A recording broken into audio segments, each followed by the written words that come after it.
গণস্বার্থ বিরোধী বিবেক মিটার, গণস্বার্থ বিরোধী বিবেক মিটার। আগে টাকা পরে বিদ্যুৎ, হয়রানিমূলক বিবেক মিটার, হয়রানিমূলক বিবেক মিটার,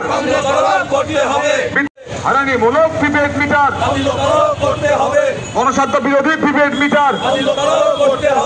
আগে টাকা পরে বিদ্যুৎ, হয়রানিমূলক বিবেক মিটার। বিদ্যুৎ খাতে দুর্নীতি, বিদ্যুৎ খাতে দুর্নীতি। আগে টাকা পরে বিদ্যুৎ, আগে টাকা পরে বিদ্যুৎ খাতে দুর্নীতি, বিদ্যুৎ খাতে দুর্নীতি। আগে টাকা পরে বিদ্যুৎ, আগে টাকা পরে বিদ্যুৎ। দুর্নীতির আরেক নাম, দুর্নীতির আরেক নাম। আগে টাকা পরে বিদ্যুৎ, টাকা পরে বিদ্যুৎ, আগে টাকা পরে বিদ্যুৎ। মানি না, মানব না। হয়রানিমূলক বিবেক মিটার বাতিল করতে হবে, হয়রানিমূলক বিবেক মিটার।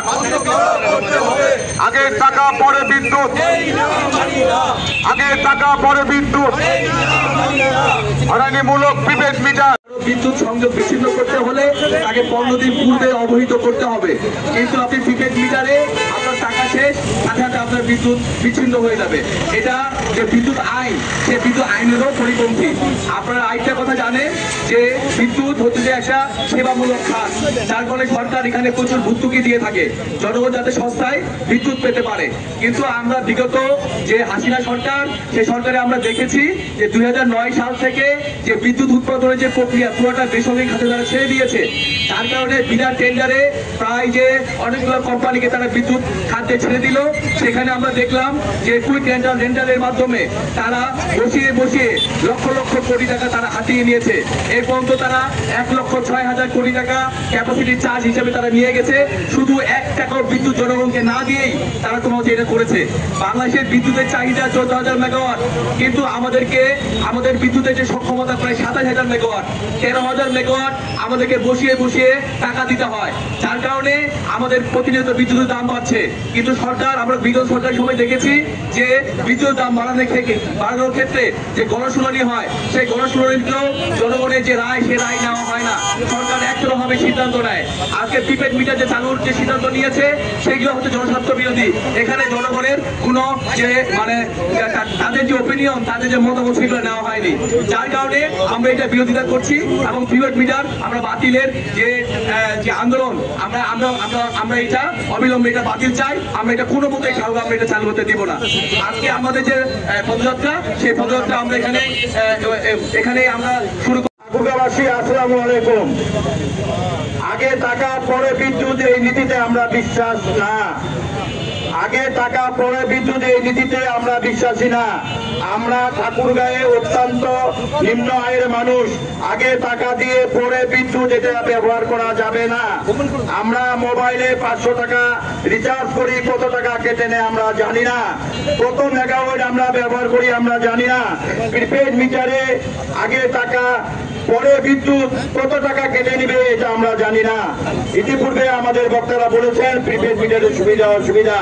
আজকে আমি শুধু আপনাদের বলতে চাই, ঠাকুরগাঁয়ে কিছু সুধীজন, কিছু ধনী মানুষ, কিছু হিমাদ্রি এবং কিছু কলকারখানার মানুষ, আপনারা একবার ভেবে দেখুন, যদি এই বিদ্যুৎ আপনারা নেন, তাহলে আপনার পাশের যে বাড়িটি আছে নিম্ন আয়ের, সে অগ্রিম টাকা দিয়ে এই বিদ্যুৎ নিতে পারবে না।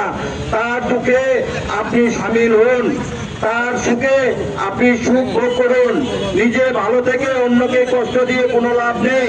বিদ্যুতের বিল বকেয়া রাখার সুযোগ পাচ্ছেন, প্রিপেড মিটারে আপনি এটা পাবেন না। প্রিপেড মিটারে যদি আপনার ওই রিচার্জের টাকা মোবাইলের মতো শেষ হয়ে যায়, আপনি যেমন কথা বলতে পারেন না, তেমনি আপনার প্রিপেড মিটারে যদি এই রিচার্জের টাকাটা শেষ হয়ে যায়, আপনি আর বিদ্যুৎ পাবেন না, আপনি অন্ধকারেই থাকবেন।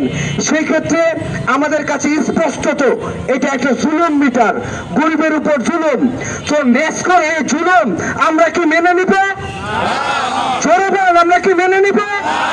তাহলে আজকে আমাদের এই পদযাত্রা আমরা নেস্কো অফিস বরাবরে যাবো এবং স্মারকলিপি দিব এবং ঊর্ধ্বতন কর্তৃপক্ষ নেস্কোর যিনি আছেন আমাদের স্মারকলিপি আমলে নিয়ে প্রয়োজনীয় যথাযথ ব্যবস্থা গ্রহণ করবেন বলে আমরা বিশ্বাস রাখি। সেই সাথে ঠাকুরগাঁওবাসীর জন্য এই যে জুলুম মিটারের পরিকল্পনা আপনারা করেছেন সেটা অবলম্বনেই কি করবেন, প্রত্যাহার করবেন। আমি বলি সেদিন আমরা দফায় দফায় মিটিং করেছি, জেলা প্রশাসক কার্যালয়ে আমরা অনেকগুলো প্রশ্ন রেখেছি যে কেন আমরা ডিজিটাল মিটার থেকে প্রিপেড মিটার স্থাপন করব। আমাদের একটা প্রশ্নের কি উত্তর দিতে পেরেছে?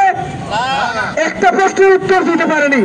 যেহেতু আমাদের স্যাটিসফ্যাকশনের জায়গা থেকে আপনারা একটি প্রশ্নেরও সঠিক উত্তর দিতে পারেননি, তাহলে অবিলম্বে এই জুলুমবাজি আপনাদেরকে বন্ধ করতে হবে। গ্রামের ঠাকুরগাঁও প্রত্যন্ত অঞ্চলের মানুষদের ফুসলিয়ে আপনারা প্রিপেড মিটার স্থাপন করবেন। আপনারা দেখেন সোশ্যাল মিডিয়ায় আমরা যখন ভিডিওগুলো আপলোড করেছি, এই মিটার সম্পর্কে অবগত করেছি, যারা এই মিটারগুলো বগুড়ায় কিংবা ঢাকায় ইউজ করেছে তারা বলেছে যে আমাদের ঠাকুরগাঁওয়ের মতো একটি শান্তিপূর্ণ সহজ সরল মানুষগুলো যেখানে বসবাস করে সেইখানে এই প্রিপেড মিটারগুলো স্থাপন কোনোভাবেই করতে দিবেন না। আমরা সকলের পালস বুঝে সকলের মনের যে প্রত্যাশা সেটা অনুভব করে আজকে আমরা সবার জন্য এই যে নেস্কো অভিমুখে যাত্রা শুরু করেছি। কোনো কারণে সেই বিল আমরা দিতে বিলম্বিত হয়, পরের মাসে আমরা কোনো বকেয়া সহ এবং তার জরিমানা সহ পরিশোধ করে আসছি। কিন্তু এখন তাদেরকে আগে নাকি টাকা পরিশোধ করতে হবে, তারপরে তারা কার্ডের মাধ্যমে বিদ্যুৎ দিবে। কিন্তু টাকা পরিশোধ করার সময় দেখলাম যে প্রচুর পরিমাণ টাকা তারা কাটবে, যে এটা মোবাইল সিমের মতো অবস্থা দাঁড়াবে।